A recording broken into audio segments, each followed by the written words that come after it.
Hello everyone, and welcome back to Minotaur. We're finally in Ruthless. It's kind of great. Uh, once more, the staircase.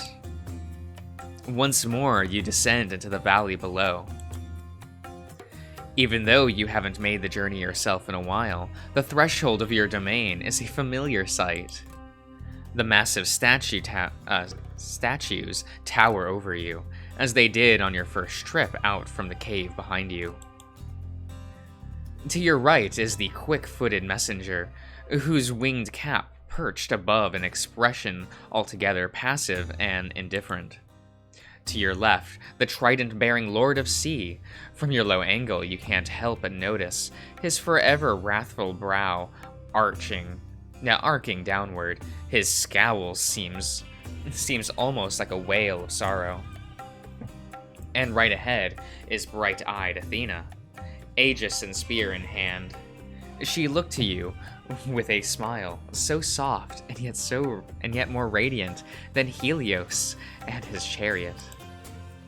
The sun beats down upon the top of your head, merciless as ever. The dry air surrounds you. Off in the desert, you can see the well-beaten path out into the untamed wilds. The only thing made different by the passage of time is the shoddy, swaying figure that slithers from behind Athena's leg to greet you with a hoarse cough. Hail, my lord. How could a single week have altered the once fearsome foreman of the labyrinth so? He trembles and shudders, then convulses as another bout of dry hacking almost doubles him over. Argos, you...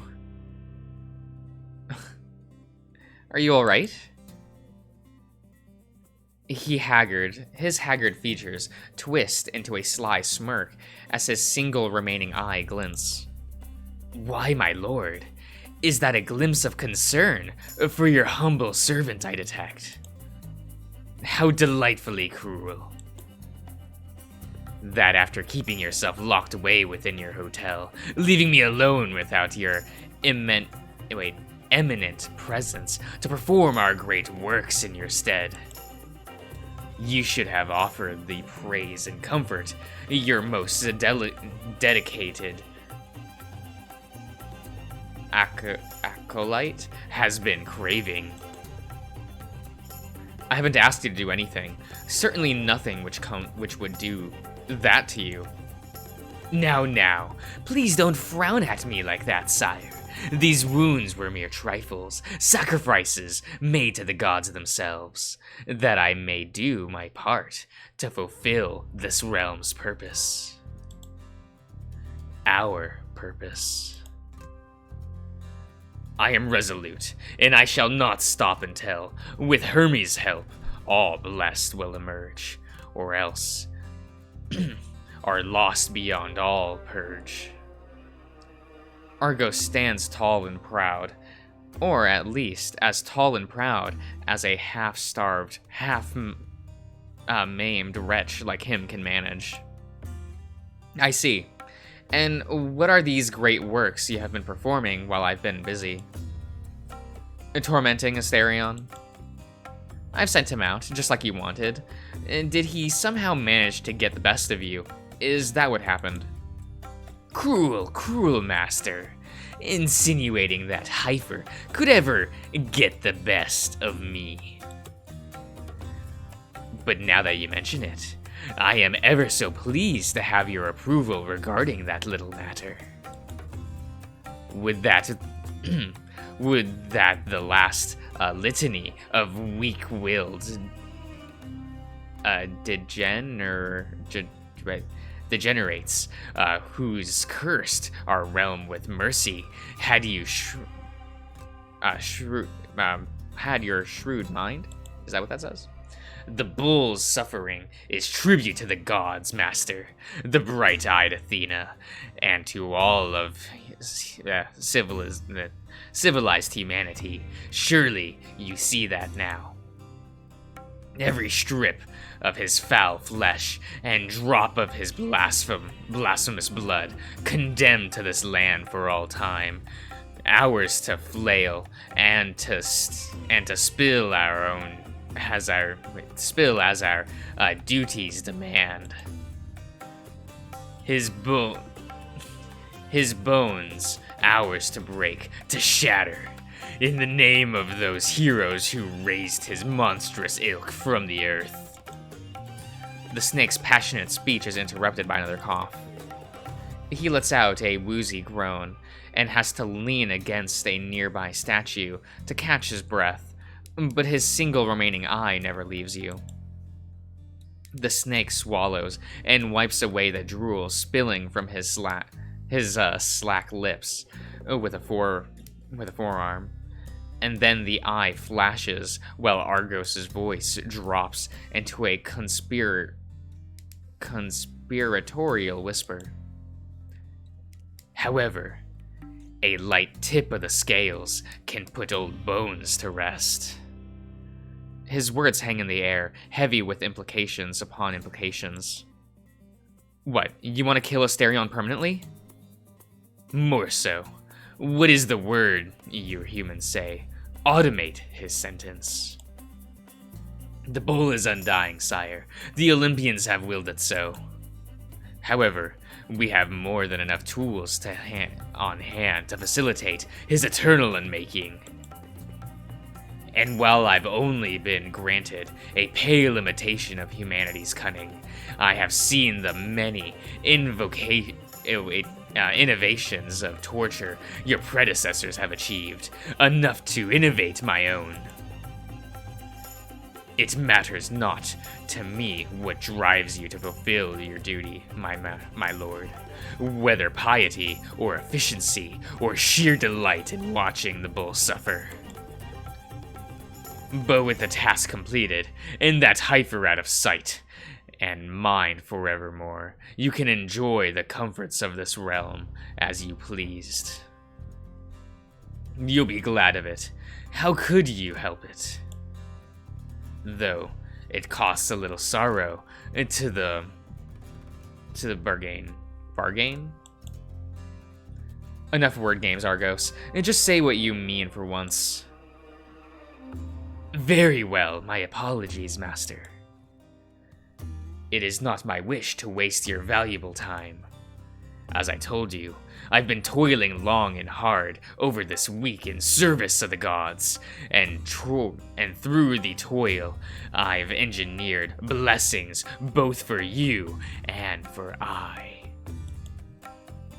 He points towards a hill on the horizon. It raises above the desolation of the valley in a direction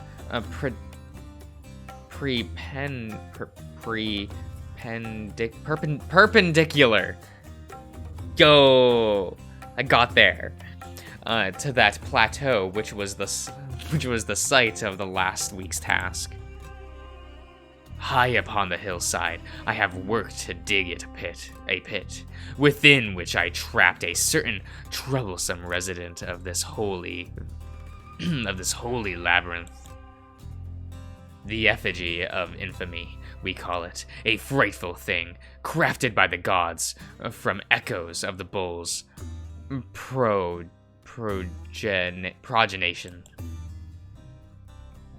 As that abominable act gave the prisoner his life, so that the effigy had its existence dedicated to snuffing said life out. And as you can imagine, it was not easy to ensnare such a fearful creature. But by the grace of the Olympians, I managed it. Even now, it waits in its new home for a certain something upon which it may vent its ceaseless rage. Asterion? Precisely right. The wisdom of Pallas, Athena rests within you, my lord. The pit and the effigy awaits therein are but a half-day's trek away. It may be my pleasure to lead you and the bull in to that place. Excuse me. So that together we may enact our final rite of worship. Argos smirks, waiting for you to put two and two together. So, if we put Asterion down there with this effigy thing, then the labyrinth's purpose will be fulfilled and the gods will be happy. Is that what you're telling me? I cannot speak beyond my knowledge. But to prove my sincerity and my dedication to the gods, I come bearing a token of their everlasting favor. The snake slithers, halting and tentative around the base of Athena's statue. When he emerges from the other side, he holds in his hand a stoppered glass vial filled with inky liquid. Ah, okay. It is bottle. What you've got there? Life, my lord, eternal, or the nearest to it that mere mortals may archive. It is an elixir made from the god's own ichor, which is said to extend the lifespan of any who consume it. I've no use for it, of course, tied to the labyrinth as I am. But you, sire, think of all the fun you might have up there in your hotel, were you to remain its unaging, undying master. You ordered me to say what I mean, and I obey. Kick the bull down into the pit, and this elixir is yours. Well, that does sound good. Almost too good to be true. Whatever can you mean, my lord? Does my idea displease you? I beg of you, harden your... No, that's not what I'm talking about. Asterion, the bull, doesn't trust you. Considering the circumstances of his sentence, perhaps he's right to.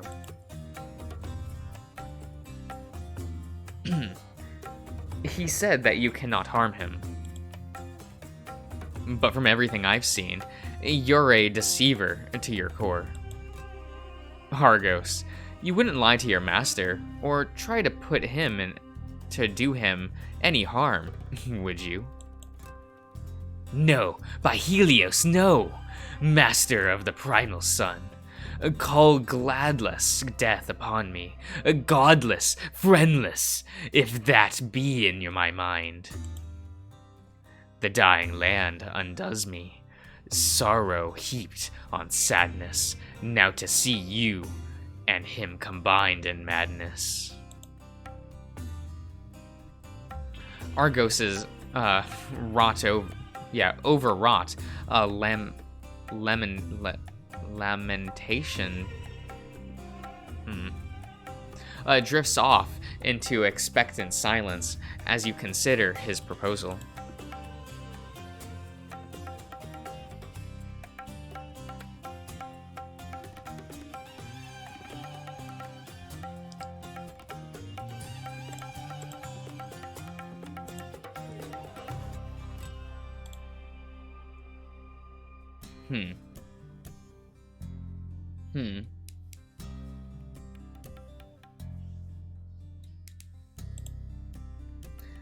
It does sound enticing. A limitless life. Limitless time to enjoy your position as master of the hotel and all the power that comes with the title. However, the earlier words flick like a serpent's poisoned tongue against the back of your mind. A little sorrow in the bargain. But for whom? For Asterion, who's already suffered so much under your hand, who suffers every day in order to enrich your stay in the hotel.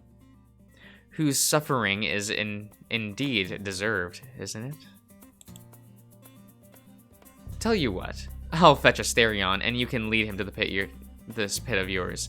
I'll see if your offer's worth taking up then. Without waiting for Argos' reply, you turn away, you retreat from the glaring sun, and the choice you've made to return to your realm once more. What thoughts are running through your mind as you make your as ascent, ruthless master of the labyrinth. It is mercy, whatever pale and withered remnants yet dwell within you, that stays your hand at at the last. It is remorse, perhaps. Do you regret the road you have traveled to get to this point? Or are you merely watching and waiting, like the predator within its burrow, to see what opportunities may yet come? Regardless, we would caution you in our humble observance. Time, ever merciless, moves forward with little regard for those caught within its stream. And the time for you to change the course you've set has long since passed. Think no longer that you are in command here, but rather think how, when you were, you served your own destruction.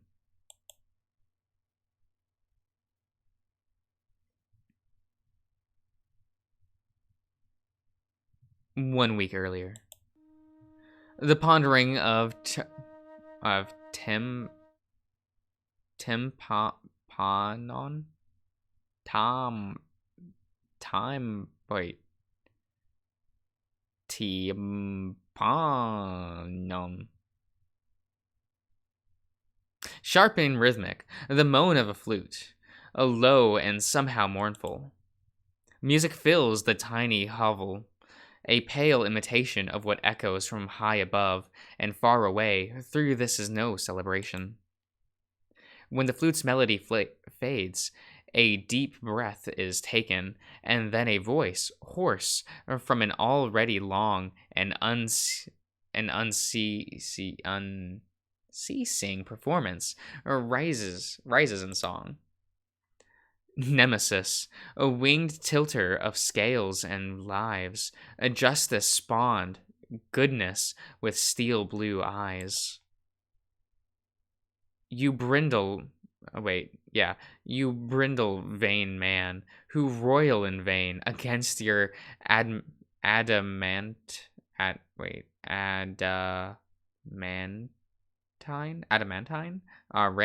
Rhine. It's Rhine time.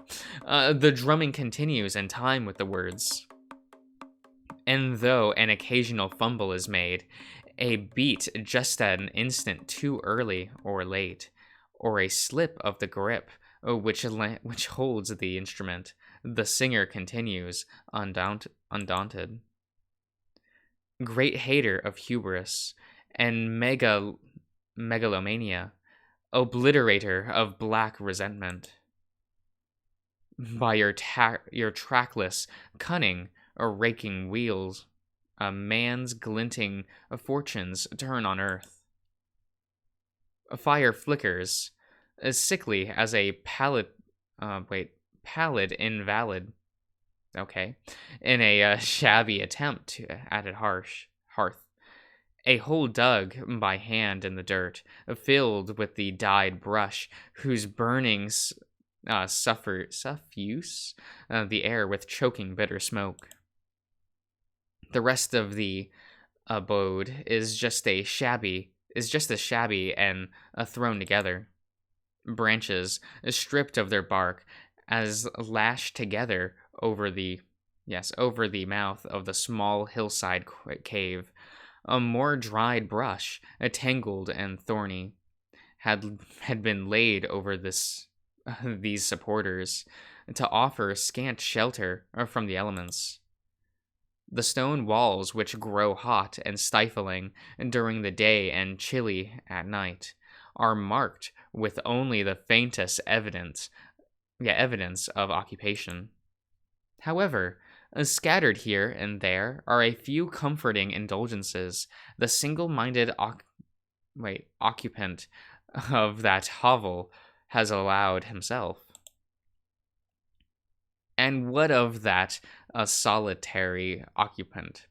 What of the performance, whose voices search in vain for anyone to hear it?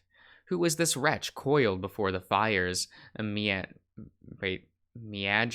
warmth? Ah, hello. The snake takes a breath to begin another verse. Okay. It is anticipation that makes his limbs tremble, and the length of his serpentine body shudder. It is it is fatigue from performing his duties, or perhaps outright exhaustion. Whatever the case, it doesn't hinder him of the many little discomforts he suffered over his tenure as foreman of the labyrinth are trifles. Yeah, trifles compared to that which drives his prayers. You come in you come in oblivion's cloak to bend the a grandeur deluded rebel neck. With foremen measuring out lifetimes, with brow furrowing into the heart of man, and the yoke raised sovereign in your hand. Hail to the highest, O Justice Queen! Justice Queen, indeed. What fool would call themselves as such in this land of injustice, harsh and cruel? In any case, the snake lifts his voice in song for the entire evening and well into the night. He has prayed to any of the gods who would listen to his plea. To Zeus, Xenios, a lord of guests, whose thunderous wrath must surely be gathered at all that has transpired. To Hestia, whose hearth fire was an unmatchable blessing upon the realm of damnation. To earth-shattering Poseidon, boy, do I hate Poseidon. Does he yet watch over the prisoner's sentence, the sentence of his progeny, guests, distant though they may be? Even the Irenes, whose winged spirits of vengeance, and now, with no other resources, to the triad goddesses of justice, to Dike, to Themis, and Nemesis, winged tilter of scaled in lives, immortal judge, I sing your song. Almighty triumph and proud spread wings, lieutenant of fairness, requiter of wrongs. Despite the lordly with all of your art, and lay them low in the nether dark. The drums, the singing, all fall silent, even the wind outside that hovel, the only other voice haunting the endless wastes this night, grow still.